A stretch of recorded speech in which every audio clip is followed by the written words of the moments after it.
كيف تصبح حجاما؟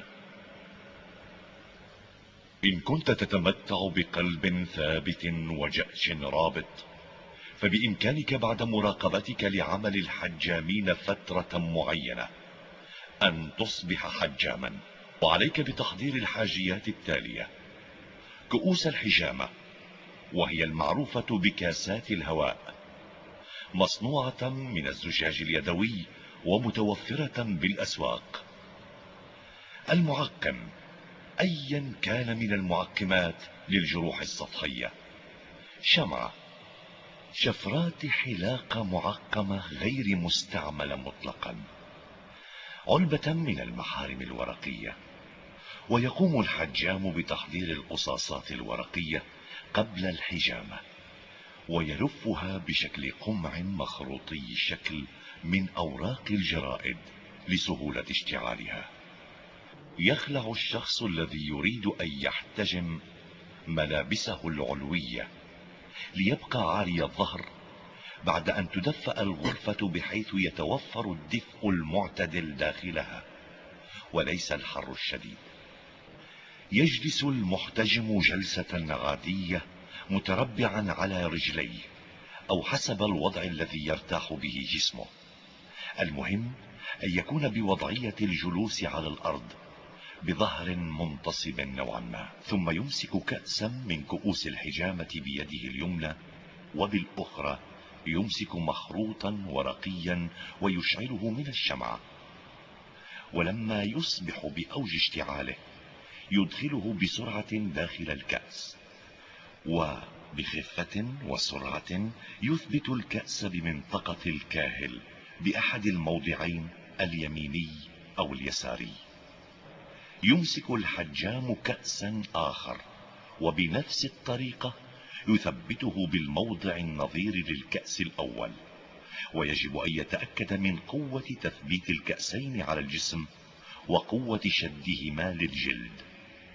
فإن لم يكن قويا يعيد تثبيت الكأس الضعيف الشد. ينتظر الحجام 2 إلى 4 دقائق على الكأسين المثبتين على جسم المحجوم، ثم ينزع الأول منهما ويفرغه من بقايا الورقة المحروقة، ويعيد تثبيته بإشعال مخروط ورقي جديد، وينزع الآخر بعد أن ثبت الأول ليعيد تثبيته ثانية وبسرعة قدر الإمكان لكي لا يذهب الدم المحتقن.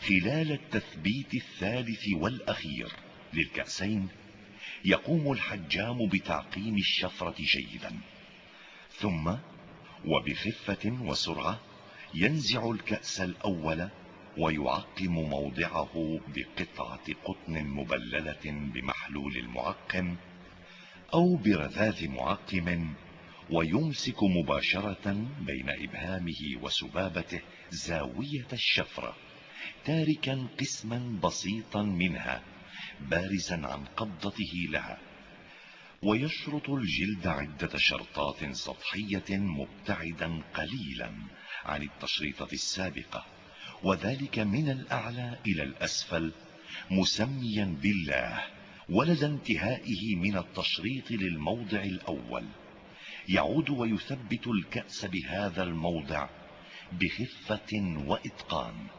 فيبدأ هذا الكأس بسحب الدم المشوب الفاسد، ثم مباشرة ينزع الكأس الثاني ويعقم مكانه، ويعيد نفس العملية بتشريط موضعه وإعادة تثبيت الكأس. ويجب أن ننبه هنا إلى عدم استعمال الشفرة لأكثر من شخص واحد حصرا. ينتظر الحجام ريثما يمتلئ الكأسان امتلاء متوسطا، فينزع المليء منهما ويفرغه بوعاء مسبق الإعداد للنفايات، ويعيد تثبيت الكأس بسرعة وخفة، ثم ينزع الآخر ويفرغه أيضا ويعيد تثبيته بدون أي تشريط ثان. ويكتفي المحتجم للمرة الأولى ب4 كؤوس من هذا الدم الفاسد، كأسين من الموضع اليميني وآخرين من الموضع اليساري، إلا إذا كان يعاني من أمراض قوية عدا فقر الدم، فنأخذ منه كأسين آخرين، ويصبح المجموع 6 كؤوس على طرفي الكاهل. ولمن سبق له أن نفذ الحجامة في سنوات سابقة فلا مانع أن يأخذ 6 كؤوس بشكل عام، أو 8 كحد أقصى، يمسح مكان الجروح البسيطة جيدا بالمعقم، ثم يدهنا بزيت الزيتون إن توفر، ويضع الحجام قطعة من المعالم المعقمة برذاذ المحلول المعقم بواسطة بخاخ فوق مكان الجروح. ويساعد الحجام المحجوم في ارتداء قميصه الداخلي لكي لا تسقط المحارم الورقية. بعدها يتناول المحجوم صحنا من الخضروات، سلطة، فتوش، ويمنع من تناول الحليب ومشتقاته لليوم بكامله بعد الحجامة.